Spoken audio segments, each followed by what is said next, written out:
সুস্থতা এমন একটা নিয়ামত যা আমরা অনেক সময় বুঝতেই পারি না যতক্ষণ না সেটা হারিয়ে যায়। আজ আমার ছোট মেয়েকে নিয়ে হাসপাতালের পথে, প্রতিটা নিঃশ্বাস, প্রতিটা হাসি আল্লাহর কত বড় দান সেটা আজ নতুন করে বুঝছি।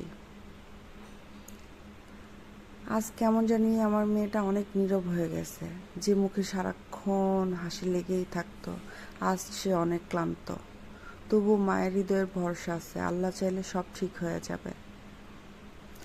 আল্লাহ আল্লাহর একবার হয়ে যা বললেই সব কষ্ট সহজ হয়ে যায়। তাই আজ শুধু একটাই দোয়া, হে আল্লাহ আমার মেয়েকে সম্পূর্ণ সুস্থ করে দাও, তার মুখে আবার সেই হাসি ফিরিয়ে দাও। সুস্থতা সত্যি একটা আল্লাহর এক বিশাল নিয়ামত। যে সুস্থ থাকে সেই বুঝে এই নিয়ামতের মূল্য কত বড়। সবাই আমার মেয়ের জন্য দোয়া করবেন, আল্লাহ যেন তাকে দ্রুত সুস্থতা দান করে। সবার কাছে একটাই অনুরোধ করব, সবাই ভালো থাকবেন। আর আমার ভিডিওটা অবশ্যই ভালো লাগলে একটু লাইক, কমেন্ট, শেয়ার করবেন। সবাই ভালো থাকবেন। আসসালামু আলাইকুম।